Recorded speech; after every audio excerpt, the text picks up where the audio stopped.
Hello friends, कैसे हो आप सब। आई होप सब अच्छे होंगे। तो आज हम स्टार्ट करने जा रहे हैं chapter number 14 visualising solid shapes. और ये क्लास 7th का टॉपिक है, लेकिन ये चैप्टर नंबर 14 नहीं है, चैप्टर नंबर 15 है। ठीक है, ये याद रखना क्योंकि ये गलत हमने ये कर दिया है। चैप्टर नंबर 14 हमने कर रखा है। This is last chapter of class 7th और ये 15th चैप्टर है। तो चलिए स्टार्ट करते हैं। सबसे पहले हमारे पास टॉपिक प्लेन फिगर्स। तो प्लेन फिगर्स क्या होते हैं? सर्कल हो गया, स्क्वायर हो गया, रेक्टेंगल हो गया, क्वाड्रिलेटरल हो गया, ट्राइंगल हो गया, ये क्या होते हैं? प्लेन फिगर्स होते हैं। यानी कि ये 2 डायमेंशंस के फिगर्स होते हैं। ठीक है, 2 डायमेंशन मीन्स जिसकी लेंथ भी होगी, ये लेंथ होगी और ब्रेड्थ भी होगी। ठीक है, अब प्लेन फिगर्स का मतलब क्या है? जैसे हम किसी पेज पे या फिर किसी ब्लैक बोर्ड पे हम क्या करते हैं, हम कुछ शेप्स जो हैं वो ड्रॉ करते हैं। ठीक है, तो उसे हम क्या बोलते हैं? प्लेन फिगर्स बोलते हैं। नेक्स्ट हमारे पास सॉलिड शेप्स। सॉलिड शेप्स क्या होती हैं? जैसे क्यूब हो गया, क्यूबाइड हो गया, स्फीयर हो गया, सिलेंडर हो गया, कोन हो गया, पिरामिड हो गया। ये क्या होते हैं? ये 3 डायमेंशंस के होते हैं, जिसकी लेंथ भी होती है, ब्रेड्थ भी होती है और हाइट भी होती है। ठीक है, सॉलिड शेप्स का मतलब क्या है?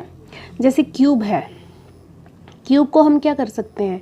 क्यूब को हम हाथ में भी उठा सकते हैं क्योंकि ये किस में है? 3 डायमेंशंस में है। ठीक है, जैसे स्फीयर है, स्फीयर एक सर्कल नहीं होता है, इतना याद रखना। Sphere is not a circle. Sphere अलग होता है, सर्कल अलग होता है। सर्कल को हम किसी पेज में या फिर किसी ब्लैक बोर्ड पे हम क्या करते हैं? ड्रॉ कर सकते हैं। सर्कल को हम हाथ में नहीं पकड़ सकते। लेकिन जो स्फीयर होता है वो एक फुटबॉल की शेप में होता है। जैसे फुटबॉल होता है, वॉलीबॉल होता है, ये सभी जो बॉल होती हैं वो क्या होती हैं? स्फीयर की शेप में होती हैं, जिसको हम हाथ में भी उठा सकते हैं, किक भी मार सकते हैं, ऊपर उछाल सकते हैं। तो वो होती हैं सॉलिड शेप्स। जो क्या होती हैं, उसके अलग से ही डायमेंशंस होती हैं, वो 3D में होता है। ठीक है, 3D का मतलब क्या होता है? जैसे आसमान में भी उसको हम रख सकते हैं, आसमान में उछाल सकते हैं, वो होता है 3D। जैसे स्पेस होता है ना, वो क्या होता है? जिसमें स्पेस में जो चीज़ें होती हैं ना, वो 3 डायमेंशंस में होती हैं। तो अभी हमारे पास सबसे पहले हम क्यूब ले लेते हैं। तो क्यूब क्या होता है? सबको पता है, एक स्क्वायर होता है, उसकी शेप में होता है क्यूब। ठीक है, तो क्यूब में हमने देखने कि वर्टिसेस कितने होते हैं, एजेस कितने होते हैं, फेसेस कितने होते हैं। तो सबसे पहले हम वर्टिसेस देख लेते हैं। वर्टिसेस मीन्स कॉर्नर, जो साइड में ये कॉर्नर लगे होते हैं। ठीक है, ये जो कॉर्नर्स हैं ये क्या होंगे? वर्टिसेस होंगे। ठीक है, जो साइड में होते हैं ना कॉर्नर, वो होते हैं वर्टिसेस। तो कितने वर्टिसेस हैं? 1 2 3 4 5 6 7 8 8 वर्टिसेस हैं, यानी कि 8 कॉर्नर्स हैं। एजेस, एजेस क्या होती है? जो लाइन सेगमेंट, जो लेंथ होती है। जैसे 1 2 3 4 4 इस साइड के, 4 इस साइड के, कितने हो गए? 8। 4 4 8 हो गए। कितने बच गए? 1 2 3 4, 4 ये बच गए, यानी कि 4 3 जा 12। तो एजेस कितने हो गए? 12 हो गए। 12 लाइन सेगमेंट होगी इस क्यूब की। और फेसेस देख लेते हैं। तो पहला फेस कौन सा है? ये वाला फेस है। दूसरा इसके ऑपोजिट हो जाएगा। तीसरा ये वाला हो जाएगा। चौथा ये वाला हो जाएगा। 5वां ऊपर वाला हो जाएगा और 6वां नीचे वाला हो जाएगा। तो कितने फेस हो गए? 6 फ्लैट स्क्वायर सरफेसेस। हमने बोला था ना, ये स्क्वायर क्यूब क्या होता है? एक स्क्वायर होता है। ठीक है, और ये फ्लैट सरफेसेस है, यानी कि हम जैसे किसी सरफेस पे क्यूब अगर रखेंगे तो ये नीचे वाला पार्ट पूरा इस सरफेस से टच हो जाएगा। ठीक है, कोई भी पार्ट अगर आप रखोगे तो वो क्या होगा? इस सरफेस से टच हो जाएगा। तो वो होता है फ्लैट सरफेसेस। तो यहाँ पे एक यूलर फॉर्मूला भी लगा सकते हो आप, जैसे F+B=E+2। F क्या होगा? फेस होगा, B वर्टिसेस और E एजेस। तो जैसे फेस आप 6 है, वर्टिसेस कितनी है? 8 है, एजेस कितनी है? 12 है और +2, तो 14=14। ये तो इक्वल्स टू इस तरह से ऐसे कर दिया है। ठीक है, तो वैसे ही इसका कोई मतलब नहीं है। यहाँ पे इस तरह से एक क्वेश्चन बन सकता है कि आपके पास वर्टिसेस दे रखी हैं, एजेस दे रखी हैं, आपको फेस निकालना है।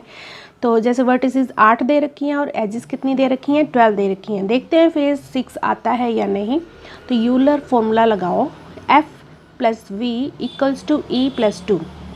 फेस हमें निकालना है वर्टिसेस कितने हैं, 8 है और एजेस हमें 12 दे रखे हैं और +2। अब क्या करना है, 12 + 2 कितने होते हैं, 14, 14 - 8, क्या 14 - 8 कितना हो जाएगा, 6 हो जाएगा।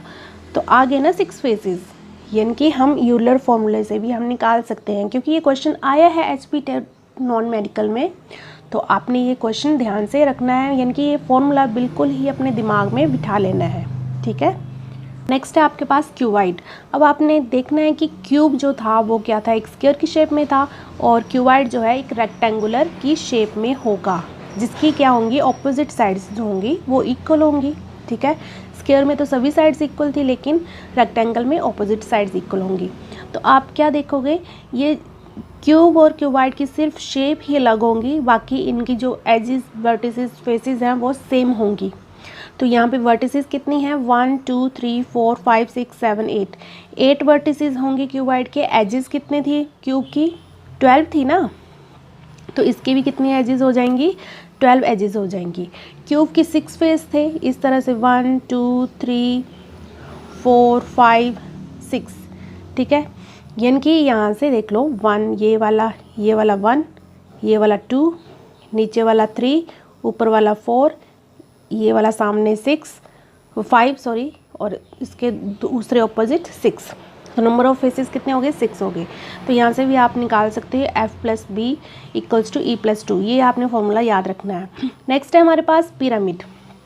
तो पिरामिड आपने देखा है ना, जैसे रेगिस्तान कुछ ऐसी जगहों पे पिरामिड्स बने होते हैं, ठीक है, तो वो इस शेप में बने होते हैं, ठीक है। तो उनके वर्टिसेस, एजेस और फेसेस देख लेते हैं। तो कैसे निकालेंगे, वर्टिसेस हम निकाल सकते हैं, क्या कितने कॉर्नर हैं, 1 कॉर्नर, 2 3 4 और ये 5 वर्टिसेस यानी कि कॉर्नर आ गए।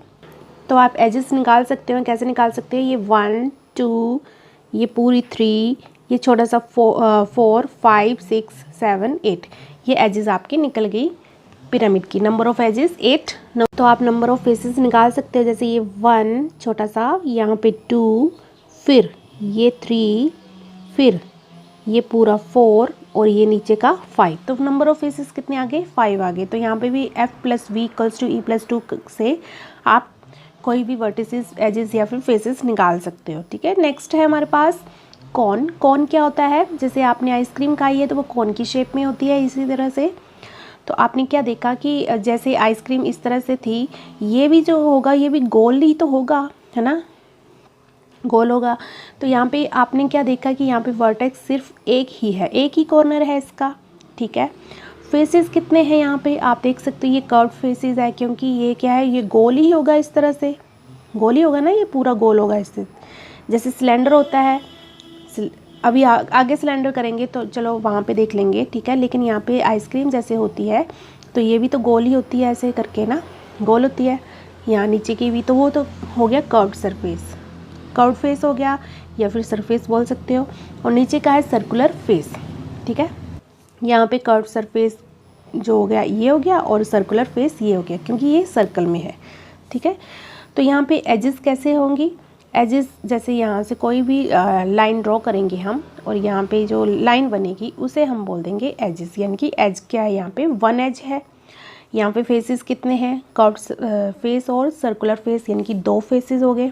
तो number of faces is 2, number of vertex is 1 and number of edges is also 1, ठीक है। नेक्स्ट है हमारे पास स्फीयर। स्फीयर हमने देखा था कि स्फीयर एक सर्कल नहीं है, स्फीयर एक फुटबॉल की तरह होता है। तो स्फीयर में आपने क्या देखा कि स्फीयर जो होता है वो कर्व्ड सरफेस का होता है, ठीक है, फ्लैट नहीं होता है।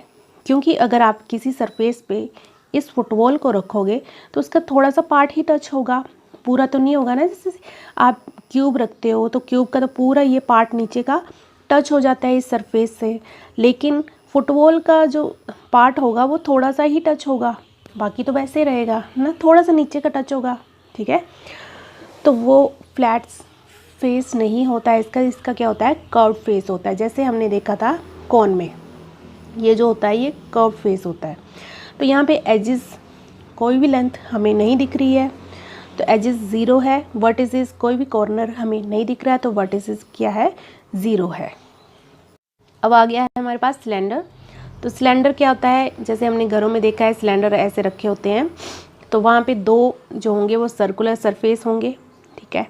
तो दो तो सर्कुलर सरफेस या फिर फेस बोल सकते हो आप, वो आगे, और बीच का क्या आ जाएगा, कर्व्ड फेस हो जाएगा, ठीक है, कर्व्ड सरफेस आ जाएगा। तो नंबर ऑफ फेसेस कितने आ गए, 2 सर्कुलर प्लस 1 कर्व्ड, यानी कि 3 फेसेस आ गए, ठीक है। नंबर ऑफ एजेस कैसे आएंगे, मैंने आपको बताया है, यहाँ से जैसे यहाँ 1 और 2, यहाँ पे नंबर ऑफ एजेस कितने हैं, 2 हैं। वर्टिसेस एक भी नहीं है, कॉर्नर हमें कहीं नहीं दिखाई दे रहा है, तो वर्टेक्स इज 0। नेक्स्ट है हमारे पास फॉर एनी पॉलीहेड्रन। पॉलीहेड्रन का मतलब जिसकी 3D शेप्स होती हैं, 3 डायमेंशंस का होता है, फ्लैट फेसेस होते हैं, बिल्कुल फ्लैट होते हैं, जैसे क्यूब होता है वो बिल्कुल फ्लैट होता है। यहाँ पे जैसे स्फीयर हो गया वो बिल्कुल भी नहीं होगा, वो क्या नहीं होगा, बिल्कुल भी पॉलीहेड्रन नहीं होगा, क्योंकि इसका नीचे का फ्लैट फेस नहीं होता है। जिसके एजेस होती हैं, वर्टिसेस होती हैं, कॉर्नर्स यानी कि वो होते हैं पॉलीहेड्रन, ठीक है। तो वहाँ पे इस तरह से फॉर्मूला लग जाता है कि face plus vertices minus E equals to 2। हम तो इस तरह से करते आ रहे हैं, ई प्लस 2, ई को इस साइड लेके आओगे तो माइनस तो हो जाएगा, तो वही फॉर्मूला है, इसको अपने दिमाग में याद रखना है, बिल्कुल दिमाग में याद रखना है, क्योंकि इससे क्वेश्चन आते हैं, ठीक है। तो यहाँ पे एग्जाम्पल कौन कौन से हैं पॉलीहेड्रन के, क्यूब हो गया, क्यूबाइड हो गया, पिरामिड हो गया। इसके जो नीचे, इन तीनों के नीचे के जो पार्ट होते हैं वो क्या होते हैं, फ्लैट होते हैं, एकदम फ्लैट होते हैं, जो कि सरफेस के साथ टच हो जाते हैं, तो वो होता है पॉलीहेड्रन। चलो अभी क्यूज के क्वेश्चंस कर लेते हैं जल्दी से। तो हमारा पहला क्वेश्चन है, which of the following is not a polyhedron. कौन सा पॉलीहेड्रन नहीं है। तो आप क्या देख रहे हो, कौन क्या होता है, 3D शेप तो होता है, पिरामिड भी 3D शेप होता है, प्रिज्म भी, सिलेंडर भी। तो हमने क्यों नहीं इनको पॉलीहेड्रन बोला, कोन और सिलेंडर को। तो आपने देखा था कि कोन क्या होता है, इसमें क्या नहीं होता है, फ्लैट सरफेस, फ्लैट सरफेस भी होता है। पिरामिड में क्या था, पिरामिड में भी फ्लैट सरफेस है, ठीक है। प्रिज्म में भी फ्लैट सरफेस होगा, लेकिन सिलेंडर और कॉन में क्या ऐसी चीज़ें हैं एक्स्ट्रा कि ये पॉलीहेड्रन नहीं हो सकता। फ्लैट सरफेस तो है, ये वाला सर्कुलर वाला जो होगा वो फ्लैट होगा, है ना, लेकिन बीच में क्या है, कर्व्ड सरफेस आ गया है। ये वाले जो होंगे ये कर्व्ड सरफेस, ये वाला कर्व्ड सरफेस, ये वाला कर्व्ड सरफेस। पिरामिड और प्रिज्म में बिल्कुल भी कर्व्ड सरफेस नहीं है, इसमें क्या है, फ्लैट सरफेसेस हैं, ठीक है। तो इसलिए ये कॉन और सिलेंडर जो होंगे, इसके पास जब कर्व्ड सरफेस आ गए तो वो क्या नहीं होंगे, पॉलीहेड्रन नहीं होंगे। हमारा नेक्स्ट क्वेश्चन है, the number of vertices of a cone is. तो कितने वर्टिसेस होते हैं कॉन के, हमने देखा कॉर्नर कितने होते हैं, ओनली 1 दिस, ठीक है, आ गया ना ये समझ। और हमने बोला था ना ये कर्व्ड सरफेस होता है, ये फ्लैट सरफेस होता है, ये वाला नीचे का, क्योंकि अगर हम आप इस तरह से हम कॉन को रख देते हो तो क्या होता है, ये पूरा टच करता है इस सरफेस के साथ, और एजेस ये वाली एजेस, ठीक है। तो यहाँ पे क्वेश्चन था कि कितने वर्टेक्स होते हैं, कितने कॉर्नर होते हैं, तो ओनली 1। नेक्स्ट क्वेश्चन है, third question, the number of faces of a sphere is. तो बताइए कितने फेसेस होते हैं स्फीयर के। वैसे तो नंबर ऑफ फेसेस पूछा है, कर्व्ड सरफेस नहीं पूछा है।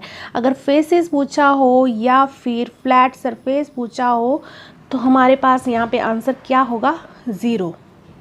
0 क्यों होगा, क्योंकि इसका ओनली कर्व्ड सरफेस होता है, फ्लैट सरफेस नहीं होता है। हमने यहाँ पे बोला है कि फेस क्या होता है, यानी कि फेस मतलब फ्लैट सरफेस, बिल्कुल फ्लैट। तो यहाँ पे तो स्फीयर का फ्लैट सरफेस होता ही नहीं है, क्योंकि हमने सरफेस के साथ जब इस फुटबॉल को रखा तो इसका इतना सा ही पार्ट टच हुआ, ये पार्ट कहाँ गया भाई। जैसे क्यूब होता है इस तरह से, इसका पूरा टच हो गया, लेकिन फुटबॉल का क्या होता है, इतना सा ही पार्ट टच होगा, है ना।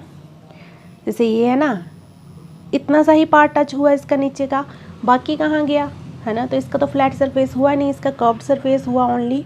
जैसे सिलेंडर बीच का गोला होता है, बीच का गोल होता है, वैसे ही हम बीच से हम उसको खड़ा थोड़ा ना कर सकते हैं, है ना। कर सकते हैं कि अगर हमने रख दिया उसको थोड़ा सा किक मारा तो वो तो आगे चला जाएगा, ठीक है। तो वो होता है।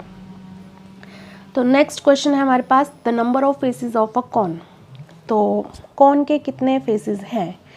तो आप देख सकते हैं एक तो कर्व सरफेस होता है और एक होता है सर्कुलर फेस। तो यहाँ पे फेसेस पूछे हैं, ओनली फेसेस, फेसेस यानी कि फ्लैट सरफेसेस। तो फ्लैट जो यही होगा, ये सरफेस के साथ पूरा टच हो जाएगा। इस तरह से कौन अगर रखोगे तो पूरा ये टच ही तो हो जाएगा ना। तो इसलिए इसका एक ही सर्कुलर फेस होता है। कौन has only one flat surface, यानी कि जो कि सर्कुलर फेस होगा। ठीक है, तो यहाँ पे कितना हो जाएगा, one circular face. Next question हमारे पास question number 5, the number of flat surfaces या फिर फेसेस बताइए सिलेंडर के। तो यहाँ पे क्वेश्चन अच्छे से दिया है कि फ्लैट सरफेसेस या फिर फेसेस हमें बताइए सिलेंडर के कितने होंगे। तो फ्लैट सरफेसेस कितने होंगे, वन ऊपर का और नीचे का, ये दोनों कितने हो जाएंगे, फ्लैट हो जाएंगे। बीच का तो कर्व्ड आ गया है ना, क्योंकि अगर हम ऐसे रखेंगे सिलेंडर को और इसको किक मारेंगे ये तो नहीं जाएगा, थोड़ा सा मतलब ज़्यादा ही मार लिया तो ये अपनी जगह से नहीं हिलेगा अगर सिलेंडर में गैस होगी तो।